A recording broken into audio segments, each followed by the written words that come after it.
Bismillahirrahmanirrahim. Assalamualaikum warahmatullahi wabarakatuh.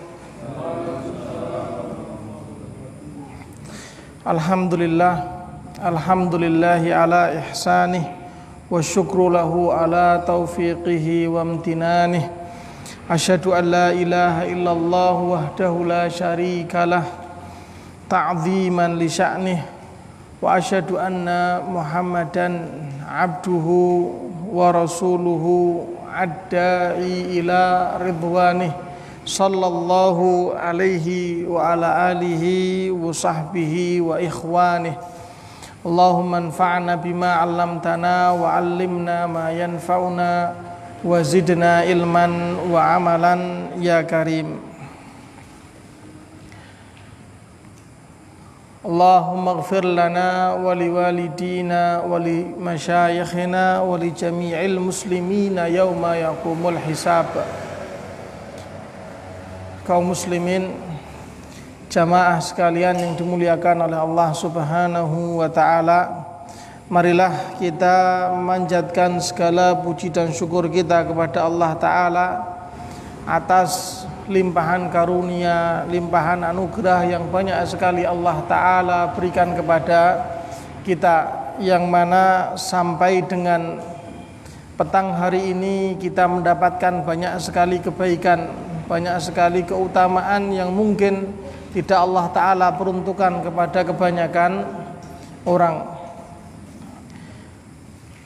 Tidak Allah ta'ala peruntukkan kepada kebanyakan hamba-hambanya, yang mana karunia kenikmatan tersebut Allah Ta'ala berikan hanya kepada siapa saja yang Allah Ta'ala kehendaki kebaikan, yang mana diantaranya adalah duduknya kita bermajlis di tempat yang penuh berkah ini, majelis yang menjadi tolak ukur kebaikan seseorang, majelis yang menjadikan dekat seorang hamba kepada Rabbnya, majelis yang Allah Ta'ala turunkan siapa saja yang hadir rahmatnya, ketenangan hati dan ampunannya.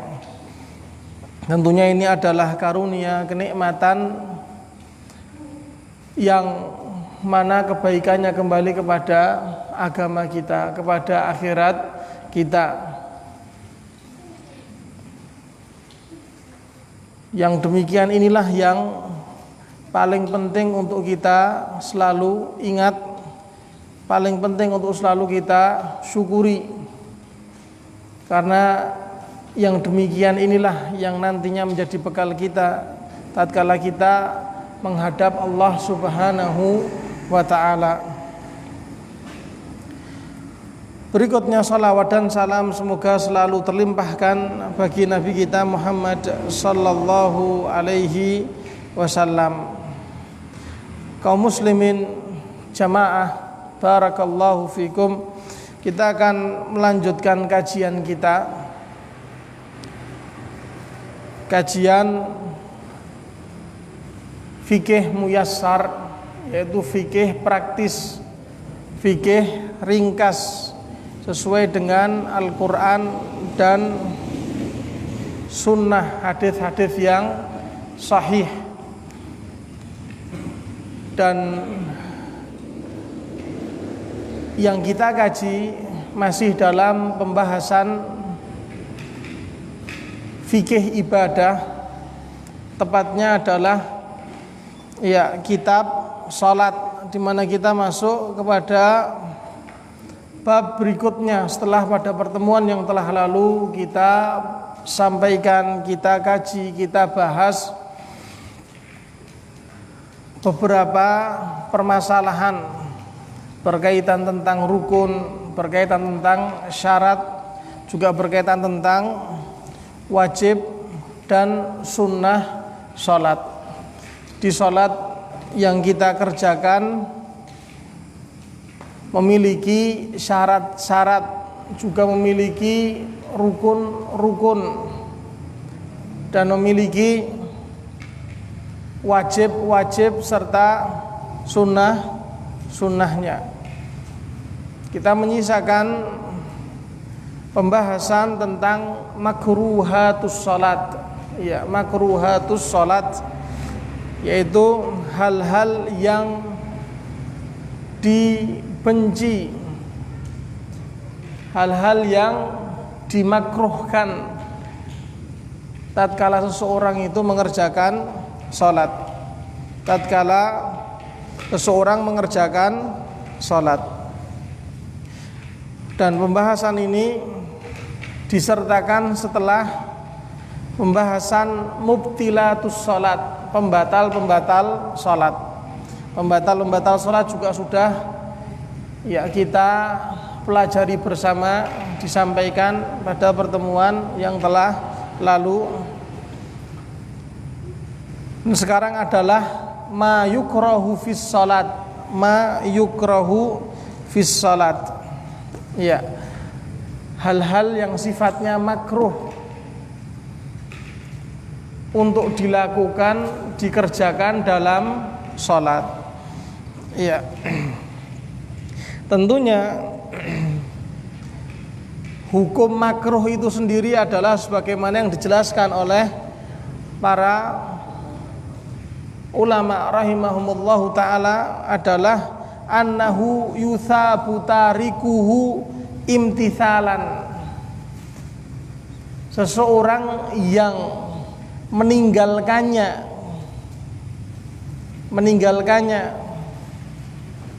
dengan tujuan mencontoh, kan gitu, mengikuti petunjuk Nabi, maka dia yuthab, mendapatkan pahala.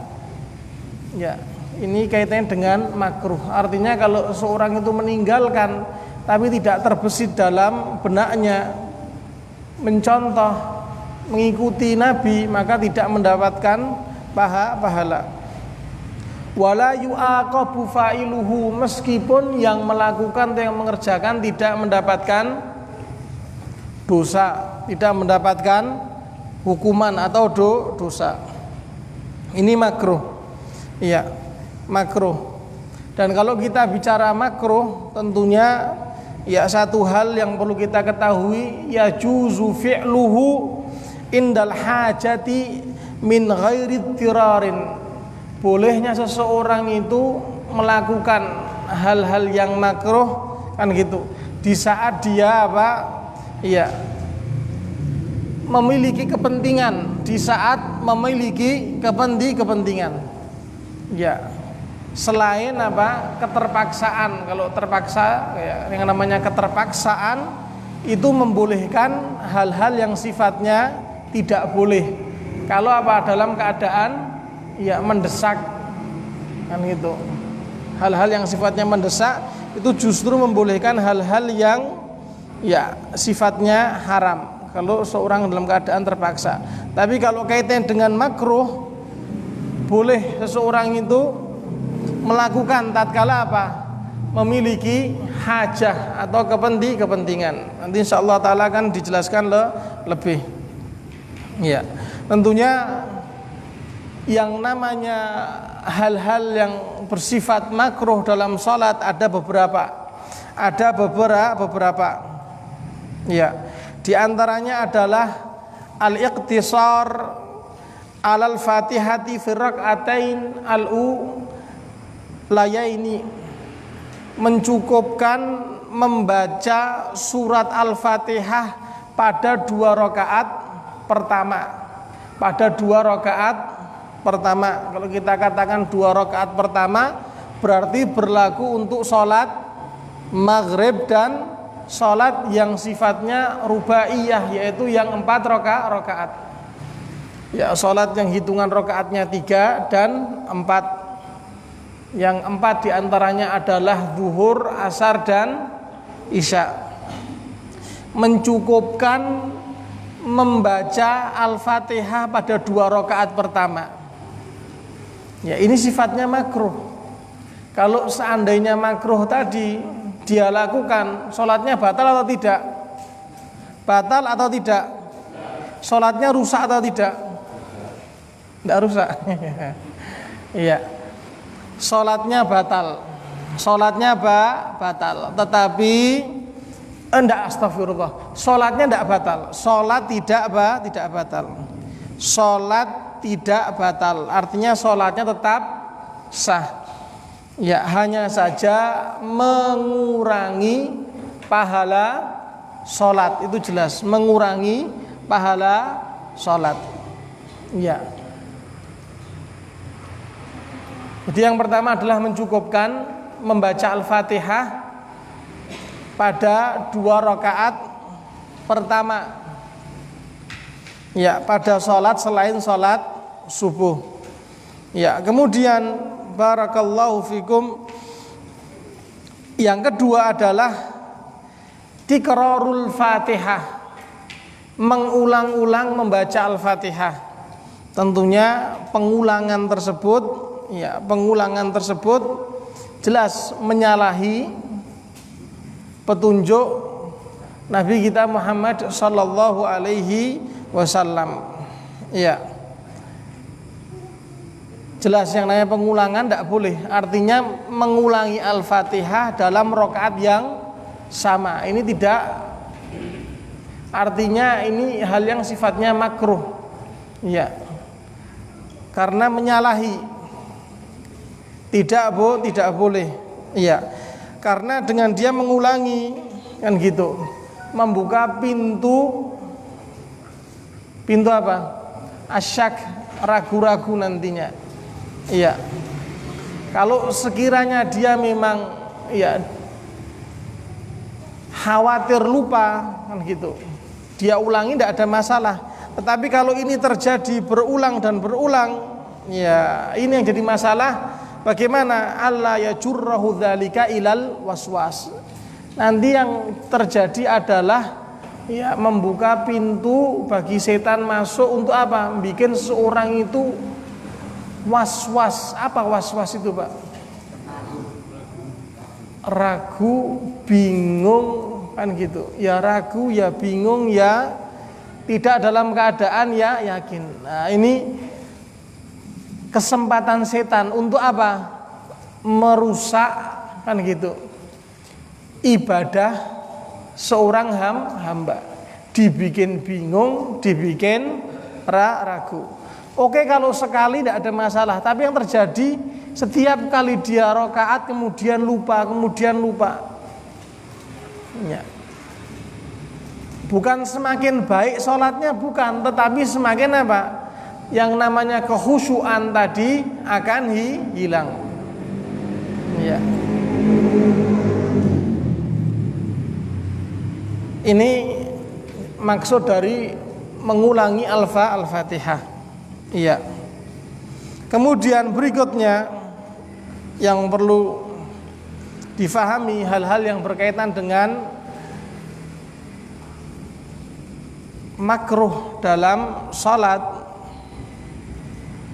Yang ketiga, al-iltifat al-yasir, menoleh ya fi salat, ya menoleh ya sedikit, menoleh sedikit, berpaling tatkala dia salat. Ya. Tentunya dikatakan menoleh itu dengan apa? Memalingkan wajah, betul?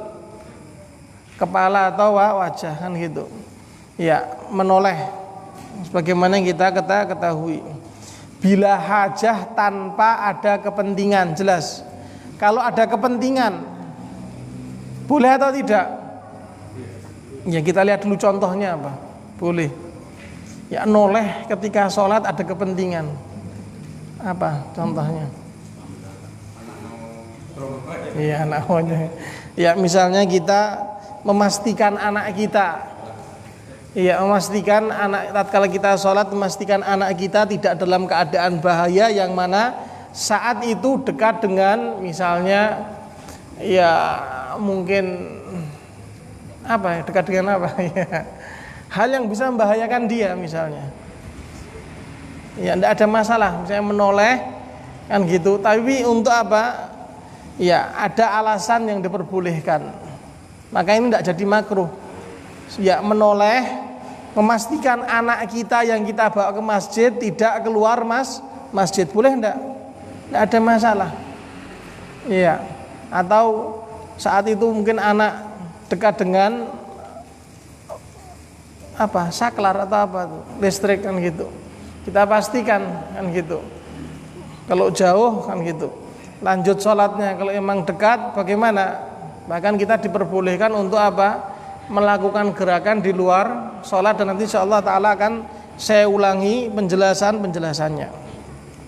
Yang jelas ketika tidak ada kepentingan, ya, kemudian dia menolehkan wajahnya, ini tidak diperbolehkan, bahkan ya merusak sholat. Artinya pahala tadi akan berkurang. Pahala akan berkurang. Tentunya Rasulullah Shallallahu Alaihi Wasallam katakan, ya, huwa ikhtilasun, yang namanya menoleh kan gitu. Itu adalah curian. Yakhtalisuhu syaitan min salatil abdi, di mana setan tadi mencuri bagian salat seorang hamba. Ya, kita jumpai ini juga tanpa disadari, ternyata masih banyak di antara kaum muslimin tadi salat tanpa sadar, kemudian dia menoleh. Sebabnya sederhana, sebagaimana yang sudah saya sampaikan pada pertemuan yang telah lalu. Tatkala dia mengawali sholat tidak menggunakan sutroh pembatas, kan gitu, sholat di tempat yang dia mau, kan gitu, tidak mengindahkan sutroh, atau mungkin masih belum paham hukum sutroh pembatas tersebut, apa yang terjadi akhirnya? Tatkala ada orang yang lewat, atau apa yang terjadi? Mudah sekali setan tadi mencuri, memalingkan wajah-wajahnya.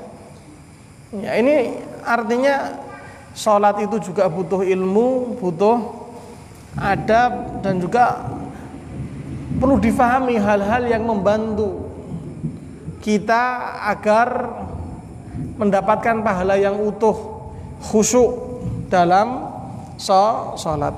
Dengan apa? Merapat ke depan. Boleh di belakang tetapi menggunakan sutrah pembatas, dan upayakan bagaimana melihat ke tempat sujud, kan gitu. Iya. Jadi setan manfaatkan mencuri bagian salat seorang hamba, ibadahnya seorang hamba. Kemudian berikutnya, barakallahu fikum, kaitannya dengan menoleh, ya, yang perlu diperhatikan adalah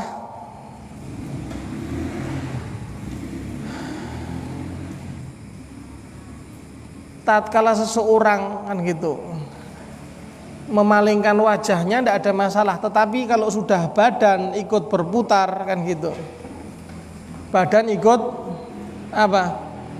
berputar, apalagi kok sampai tidak lagi menghadap kiblat,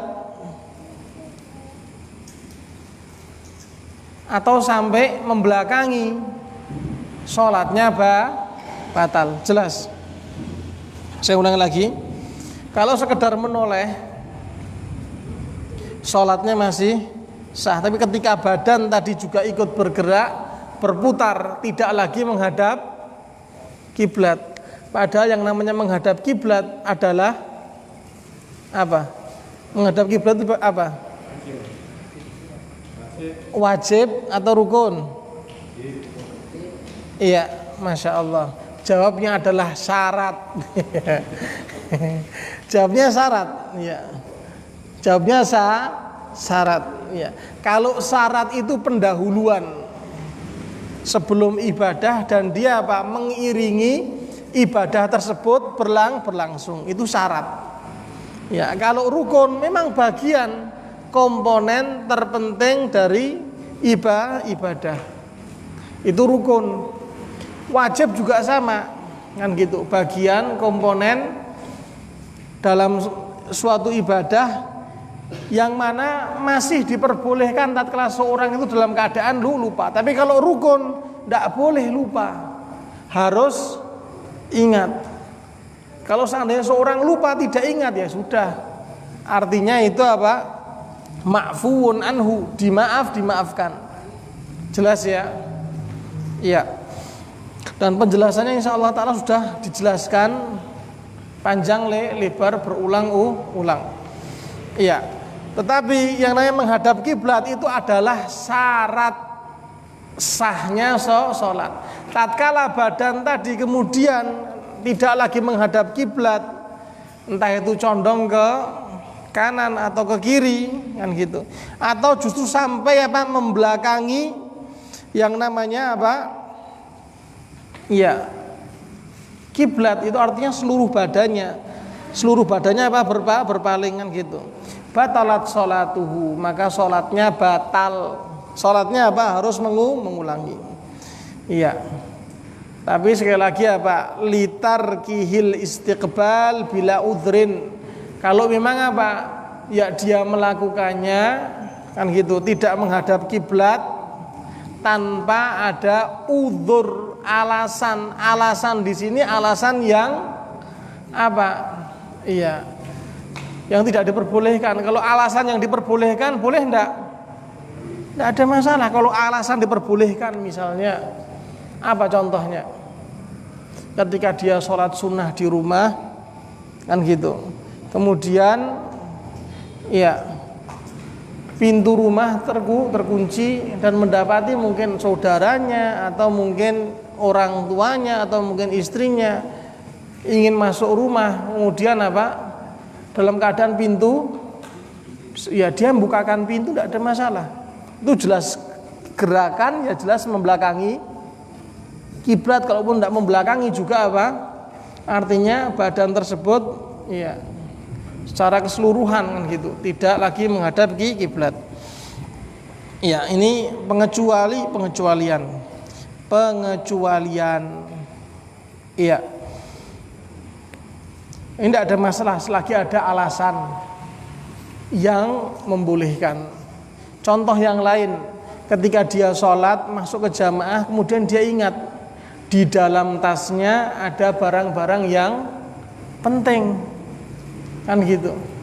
Barang-barang yang penting yang semestinya selalu apa? Bersanding dengan dia. Dan tasnya diletakkan di belakang. Ya, dia mundur ngambil tas, maju dibawa ke depan. Boleh enggak? Boleh. Enggak ada masalah. Atau mungkin ketika dia sholat ingat kontaknya masih nempel di motor, kan gitu. Misalnya kan gitu. Iya. Enggak ada masalah, itu gerakan banyak sekalian gitu. Iya. Tetapi ini alasan yang diperbolehkan. Iya. Ketika ya yang menjadi sebab ketika dia biarkan dan dia tidak dalam keadaan yakin penjagaan Allah Ta'ala, apa yang terjadi? Sholatnya rusak dalam keadaan penuh dengan kecemasan, justru berpikir terus tidak dalam keadaan tenang. Tapi kalau seandainya seorang tersebut memiliki tawakal yang tinggi, artinya bukan tawakal, artinya memiliki keyakinan, kan gitu, baik sangka kepada Allah Ta'ala, yakin aku sholat insya Allah, kan gitu, Anda tidak ada masalah, kan gitu. Ya, lanjut. Kemudian kaum muslimin jamaah yang dimuliakan oleh Allah Subhanahu wa Ta'ala, berikutnya adalah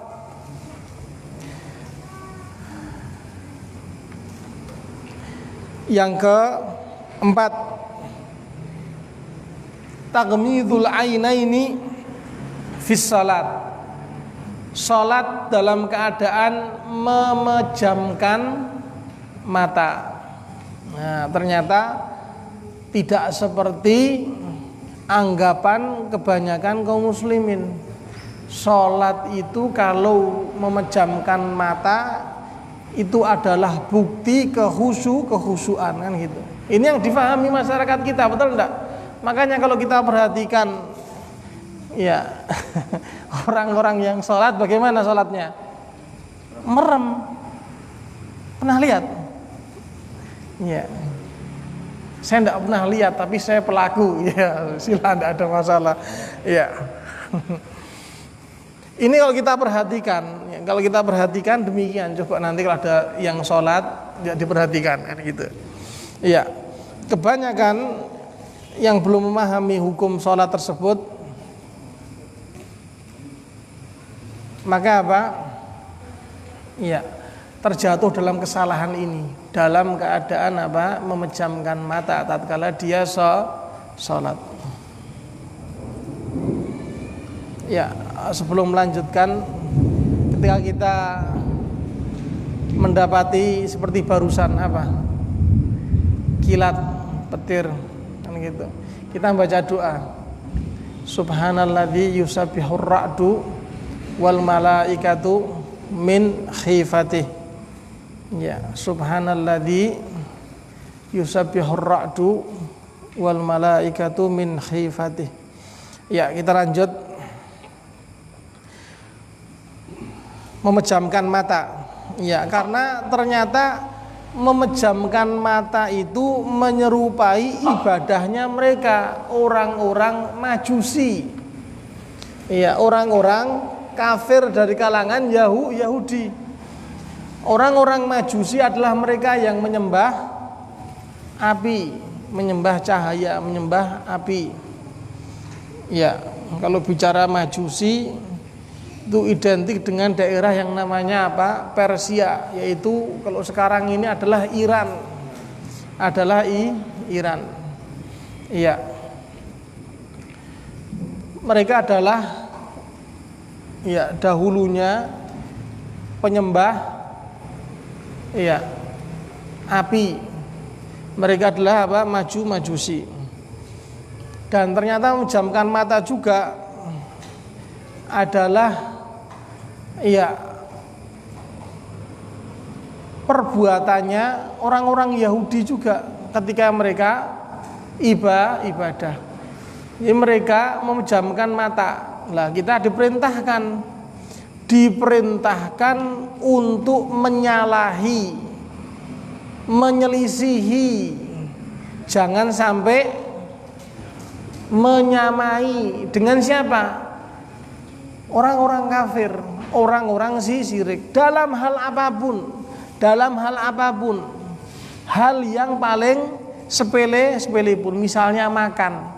Kalau kita makan, ya ini di luar pembahasan. Kalau kita makan, kita diam, itu baik atau enggak? Ya kalau dia makan sendiri ya gitu, diam ya wajar kan, tidak ada masalah. Masa ngobrol sendiri kan gitu, nanti ada yang tahu ini kayaknya sakit ini, kan gitu. Ketika makan berjamaah bersama-sama,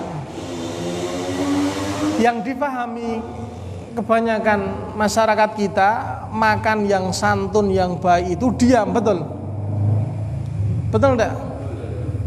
Iya. Tapi ini ternyata menyalahi ajaran Islam. Kenapa? Karena ini adalah apa? Ya adalah perbuatan atau mungkin ajaran atau keyakinan mereka, orang-orang kafir. Kalau kaum muslimin makan harus bicara. Ketika dia makan berjamaah, tidak ada masalah. Ya berbicara, bercakap, tidak ada masalah. Ya, untuk apa? Menyalahi siapa? Mereka orang-orang kafir, kafir. Iya. Itu dalam hal makan kan gitu. Dalam hal busana juga sama. Dalam hal apapun masuk ke dalam keumuman hadis, man tasyabbaha biqaumin fahuwa minhum. Barang siapa yang menyerupai suatu kaum di sini adalah selain kaum muslimin, kan gitu. Fahuwa minhum. Maka dia adalah bagian dari mereka. Sebenarnya ini ancaman juga. Artinya kalau bagian dari mereka, kan gitu. Isyaratnya apa? Ya, keluar dari apa? Lingkaran kaum muslimin, kan gitu. Meskipun tidak sampai demikian, artinya jadi dalam berbusana, apalagi dalam masalah sholat. Iya. Ini yang menjadi alasan kenapa kok memejamkan mata ketika sholat tidak dibenarkan, salah, dan termasuk apa? Makruh, makruh. Ya, kemudian berikutnya adalah yang kelima, iftirasyudz dzira'aini fi sujud, membentangkan tulang hasta, betul. Ini apa namanya? Hasta. Iya. Apa namanya, Pak? Ini, Pak? Hah? Lengan. Apa? Lengan sini, lengan. Lengan sini, betul. Lah kalau saya salah dibetulkan.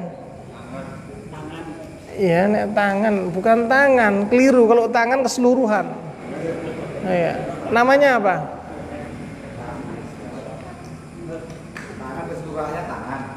Iya wis. Ya sudah. Iya. Ini namanya hasta. Ada yang namanya hasta sini ya. Hasta. Hasta, iya. Kalau tidak salah demikian gitu. Artinya tangan ini, bagian ini kan gitu. Hasta ini. Kemudian apa? Kemudian dia bentangkan, tempelkan ke lantai tatkala sujud. Ini ternyata juga merusak sholat kan gitu. Makruh dalam sholat. Sholatnya bagaimana yang terjadi? Yang terjadi bagaimana? Iya. Jadi tulang hasta tersebut, ya, tangan bagian sini tadi dia lekatkan di lantai. Iya. Nyaman enggak? Nyaman, wah enak kan gitu. Membantu untuk tidur kan gitu. Ternyata sholat yang demikian ini kan gitu, gerakan sujud demikian ini bukan gerakan yang sesuai dengan petunjuk Nabi. Rasulullah mengatakan, "Shallu kama ra'aitumuni usalli." Sholatlah kalian sebagaimana kalian menyaksikan aku sholat. Mungkin kita tidak menyaksikan, tapi kita mendapati kan gitu. Sampai kepada kita kabar berita, hadis-hadis yang sahih yang berkaitan tentang sholat, berkaitan tentang sholat, yang mana itu semua sangat-sangat cukup menggambarkan bagaimana sih tata caranya sholat Rasulullah Shallallahu Alaihi Wasallam. Semuanya dikabarkan, tidak ada sedikit pun yang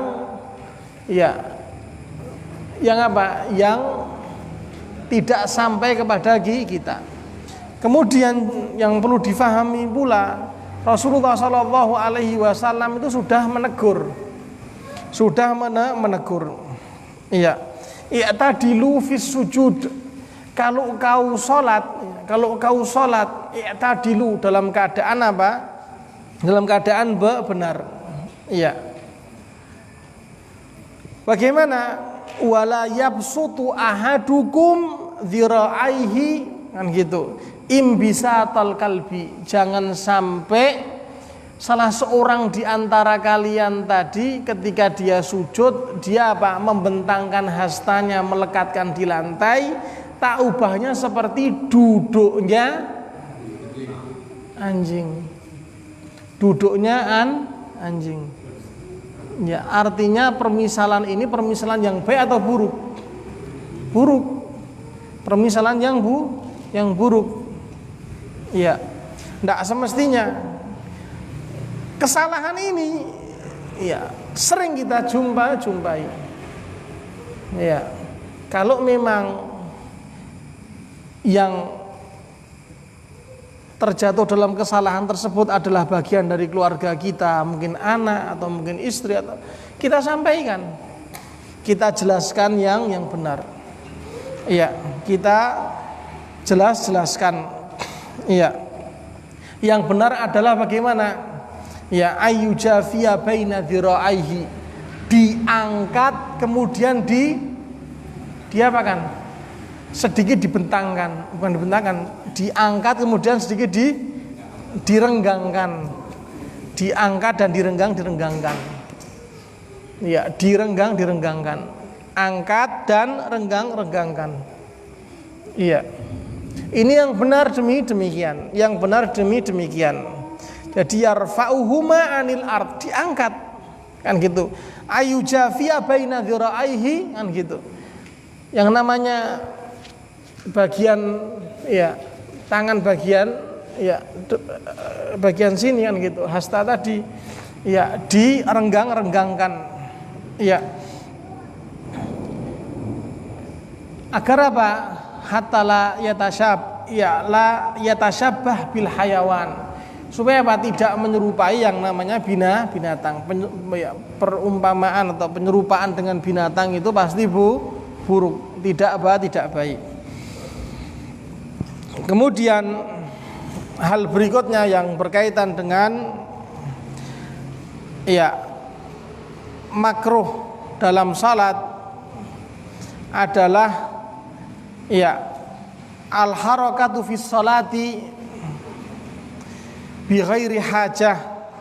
Berikutnya adalah kathratul abas fis salat, banyak melakukan gerakan yang sifatnya sia-sia dalam atau ketika salat. Banyak melakukan gerakan yang sia-sia tatkala sholat. Ini contohnya banyak, tapi sifatnya apa? Sia-sia.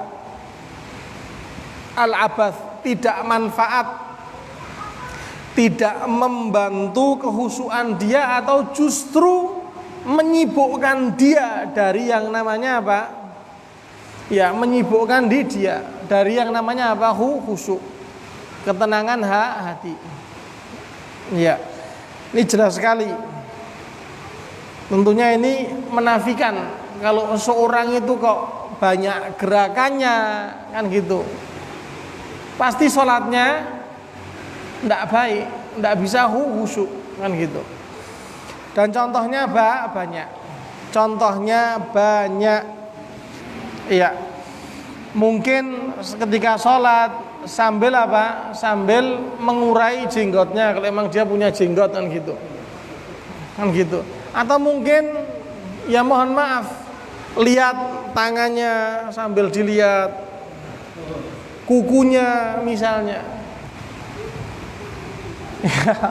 Kalau yang demikian ini terjadi, apa yang terjadi? Rusak sholatnya, batal. Kalau emang apa? Gerakan tersebut terulang dan terulang. Terulang dan terulang, banyak gerakan bisa menyebabkan apa? Batal. Termasuk juga bagaimana ketika dia sholat kemudian dia apa? Menyibukkan dengan apa? Dengan membunyikan jari jemarinya atau mungkin pergelangannya. Terjadi enggak yang demikian? Terjadi enggak? Terjadi. Ketika sholat pergelangannya berusaha dia renggang-renggangkan agar bunyi. Ini sebenarnya hal yang makruh. Kalau ini terjadi, gerakan tadi sifatnya banyak kan gitu, apa yang terjadi? Sholatnya batal. Tapi kalau hanya sesekali, itu apa? Sifatnya makruh. Kemudian yang perlu difahami pula masih berkaitan dengan hal ini adalah ayarfa basarahu ilas sama, menengadahkan kepalanya ke atas ketika dia sholat. Jadi apa persamaan katanya? Menengadahkan kepalanya ke atas. Gimana Pak? Menengadahkan pribon gimana? Menengadahkan artinya mengangkat Ya, kepalanya ke atas, melihat ke atas. Ya, ini tidak boleh ketika sholat. Bahkan Rasulullah ketika selesai sholat negur itu. Negur, ya, tentunya beliau tidak mengatakan demikian kecuali apa? Ya, malaikat Jibril alaihi salam menyampaikan ya, adanya wahyu. Ma balu aqwamin yarfa'una absarahum ila sama fi salatihim. Ada apa? Ya, sebagian orang kemudian dia menengadahkan kepalanya ke atas langit padahal dia sedang salat. Rasulullah mengatakan demikian, bukan berarti Rasulullah tahu hal gaib. Tidak tahu Rasulullah tidak tahu. Tahunya kalau dikasih tahu siapa? Jibril alaihi salam. Ya. Ada apa kok sebagian orang kemudian apa? Ya tadi. Ya, menengadahkan, mengangkat kan gitu. Melihat ke atas. Tidak boleh. Tidak boleh. Iya. Dan sudah kita ketahui bahwasanya adabnya adalah apa?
Allahumma rabbana salatan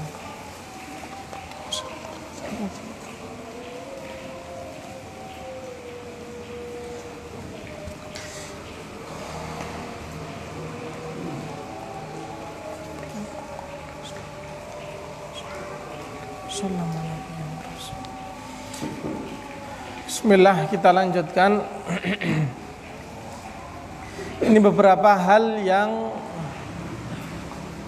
merusak kadar kesempurnaan sholat yang memang semestinya untuk kita ketahui, untuk kita ilmui, sehingga kita tidak terjatuh melakukan kesalahan sehingga pahala sholat kita berkurang, pahala sholat kita berkurang, dan sholat kita pun menjadi sholat yang bermanfaat, pahalanya utuh, dan memberikan pengaruh yang baik kepada diri kita. Ini makanya penting ya, masalah sholat, masalah ibadah itu tidak cukup sekali ngaji, 2 kali ngaji, terus diulang-ulang ya, belajar bersama kaitannya dengan ibadah, karena ini bentuk pengabdian kita kepada Allah Subhanahu wa ta'ala. Dan yang namanya ibadah itu tidak ada istilah rehat, tidak ada. Ibadah itu tidak ada istilah akhir ya. Yang namanya ibadah itu terus sampai kapan? Ya sampai mati. Wa'budu rabbaka hatta ya'tiyakal yakin. Yang namanya ibadah itu ya terus. Iya. Ibadah kepada Allah Ta'ala sampai atau berakhirnya itu kapan? Ketika seorang itu ya meninggal. Jadi agar ibadah tadi baik, bagaimana? Ya kita membekali dengan ilmu. Tentunya hal-hal yang berkaitan dengan makruhnya salat ini masih menyisakan ya banyak, dan insya Allah akan kita jelaskan pada pertemuan berikutnya. Barangkali ada pertanyaan, maka kita persilahkan. Ada pertanyaan jamaah, kita persilahkan. Masih banyak hal-hal yang sifatnya makruh yang juga bukan merupakan ya gerakan dalam sholat. Insya Allah Ta'ala akan kita jelaskan, karena ketika menjelaskan ya butuh penjelasan yang panjang. Ada pertanyaan? Tadi kita sudah mengkaji berapa hal? 7-8, Masya Allah, ada perbedaan pendapat ya. Ya. Ada beberapa, betul. Ada sekitar 7 atau 8. Masih menyisakan. Ada pertanyaan, Pak? Bu, silakan, tidak mengapa.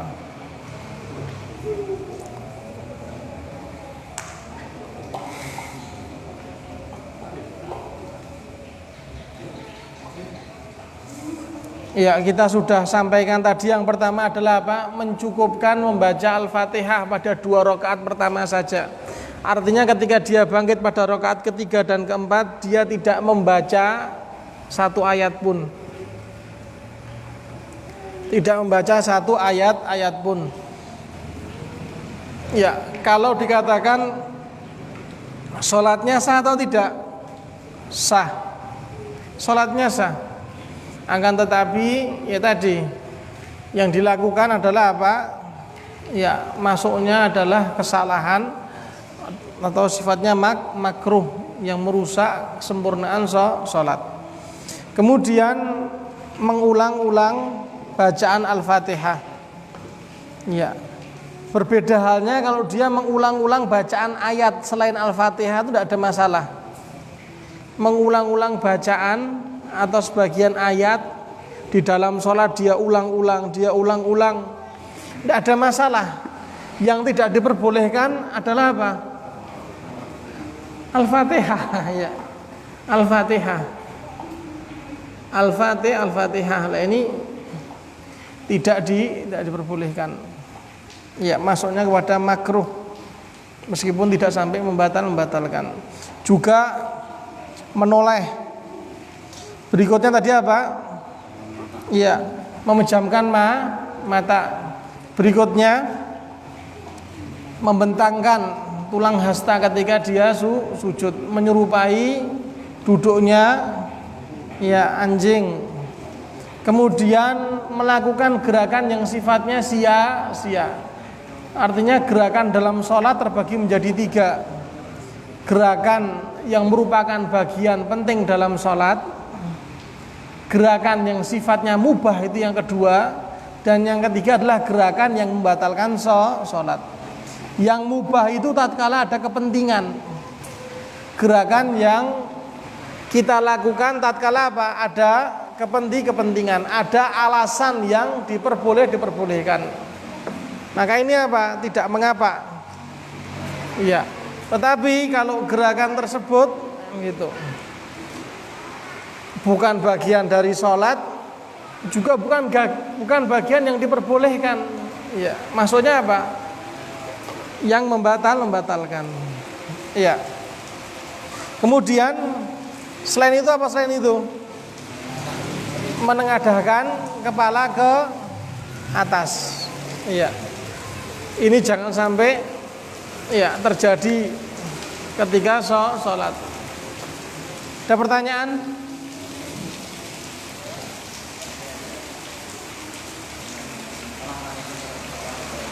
Iya Pak, silakan.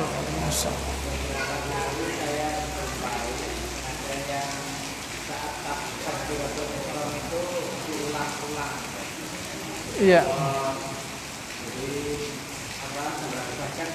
Betul. Iya. Pertanyaan saya, saat itu saya bingung mau mengingatkan setelah selesai sholat atau dibiarkan. Maksudnya, iya. Kita khawatir kalau tidak berkenan ketika diingatkan. Nah, bagaimana untuk mengingatkan kalau iya. jamaah yang demikian? Salam. Jelas pertanyaannya. Mendapati salah seorang di antara jamaah sholat tadi ketika dia takbiratul ihram tidak dalam keadaan yakin. Ketika dia angkat kedua tangannya, dia mulai melafadzkan takbir, tetapi ya takbir tadi belum selesai, kemudian dia ulangi lagi. Demikian dan demikian, betul. Sekali atau dua kali. Ini penyakit ini juga terjadi dan pernah menimpa. Ya, dan banyak terjadi meskipun apa? Tidak ada jaminan orang tersebut mungkin dai atau mungkin ustadz, bisa jadi kena penyakit ini. Ini penyakit yang merusak sholat ini. Penyakit yang merusak sholat. Nah ini gimana? Ketika dia mau mengawali sholat saja dalam keadaan bingung, dalam keadaan ragu, dalam keadaan tidak yakin. Ini tidak ada obatnya kecuali apa? Menambah kualitas ibadahnya, bukan memperbanyak ibadah. Memperbanyak ibadah itu bukan hal yang baik. Artinya khawatirnya kalau memperbanyak ibadah nanti iya, kalau tanpa dibekali ilmu bagaimana? Terseret arus melakukan perbuatan yang tidak ada contohnya kan gitu.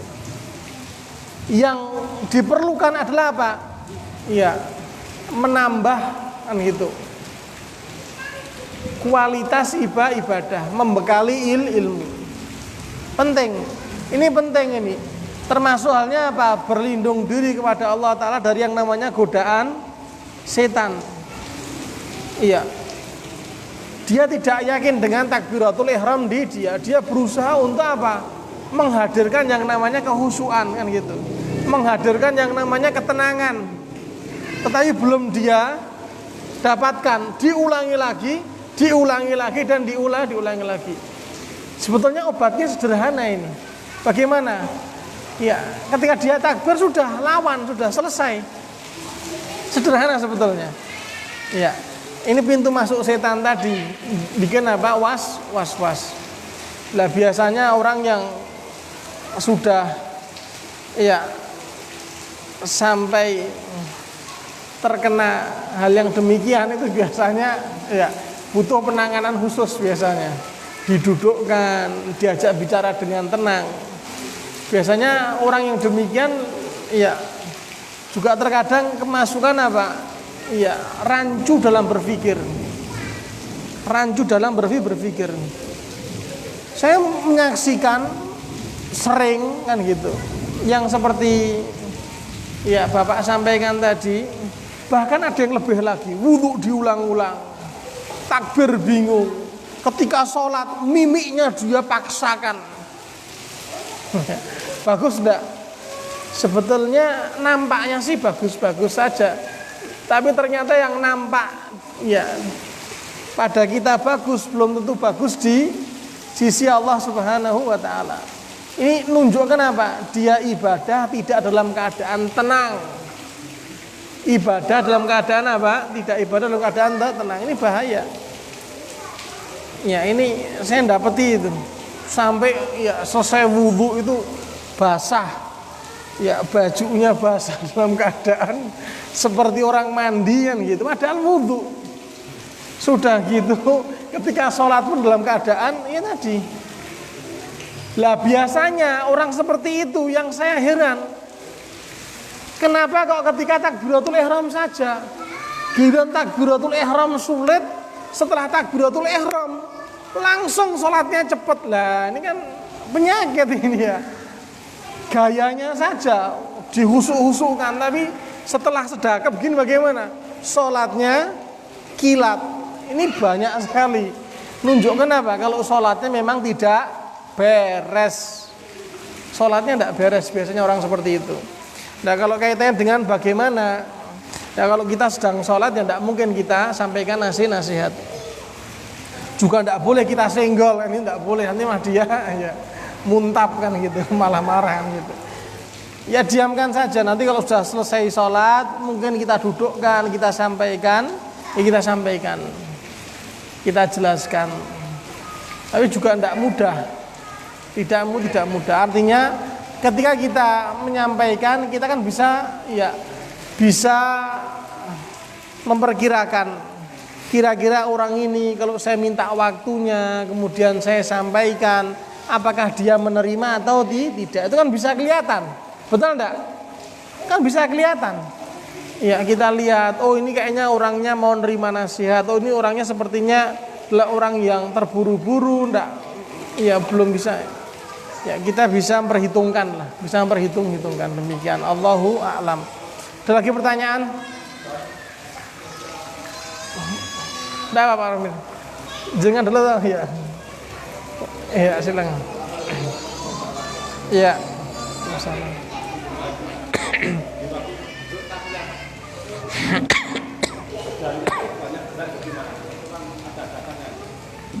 Bagus. Iya. Pertanyaan jelas. Iya, menggerakkan jari ketika at-tahiyat. Iya. Silakan Pak tanya sekalian Pak.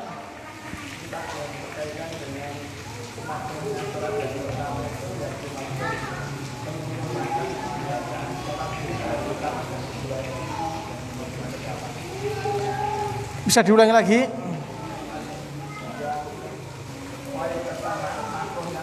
Makruhnya sholat, poin pertama itu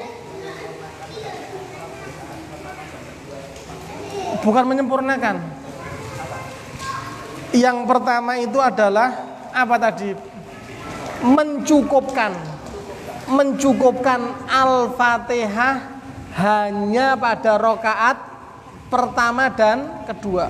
Mencukupkan artinya dia baca Al-Fatihah pada rakaat 1 dan 2. Rakaat berikutnya misalnya sholat zuhur atau yang semisalnya, sholat maghrib rakaat yang ketiga kan gitu, atau mungkin yang rakaatnya 4, 3 dan keempat tadi dia tidak baca Al-Fatihah. Maksudnya demikian. Iya, maksudnya demikian. Iya. Itu maksudnya demikian. Itu yang makruh yang pertama. Kemudian pertanyaan yang berkaitan dengan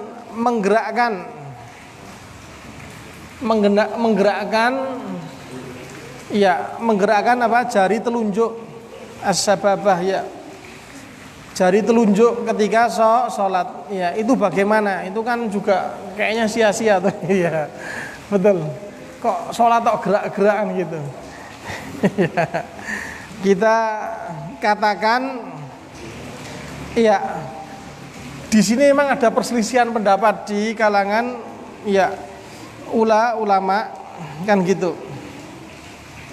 Ada yang mengatakan bahwasanya yang dimaksudkan menggerakkan tadi cukup satu gerakan tadi, kan gitu. Cukup satu gerakan, artinya ya gini saja sudah cukup, kan gitu. Kemudian yang lain memaknai bagaimana? Ya memaknai ya digerakkan, digerakkan. Ya digerakkan, tetapi gerakan tersebut bagaimana? Gerakan tersebut adalah ya sesuai dengan bacaan pada tasyahud at-tahiyatulillah wassalawatu wattayyibat assalamu alaika, kan gitu. Bukan kemudian gini-gini. Ya kalau ya itu tergantung memaknai demikian. Karena ya ini juga ada hadisnya juga, banyak periwayatannya. Iya.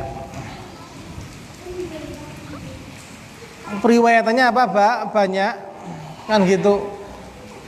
Bahkan Rasulullah Shallallahu Alaihi Wasallam katakan lahiya asyaddu ala syaitani minal hadidi, yakni as-sababah, yakni yang namanya gerakan apa namanya, jari telunjuk, betul, jari telunjuk tadi ketika digerakkan tadi itu lebih dahsyat, kan gitu, bagi setan. Artinya apa? Lebih menyakitkan, lebih dahsyat, kan gitu. Bagi siapa sih? Setan, bila dibandingkan dengan yang namanya besi. Yang namanya besi. Dari hadis ini, maka apa? Maka sebagian ulama mengatakan ya terus menggerakkan jari. Ya, seakan-akan dia memukul setan. Ini Rasulullah Shallallahu Alaihi Wasallam menjelaskan demikian, dan hadisnya pun juga sahihkan oleh ahli hadis, kan gitu. Hadisnya sahih. Kalau kaitannya dengan menggerakkan menggerakkan jari tadi, menggerakkan jari telunjuk tadi, kan gitu. Itu juga ada hadisnya juga.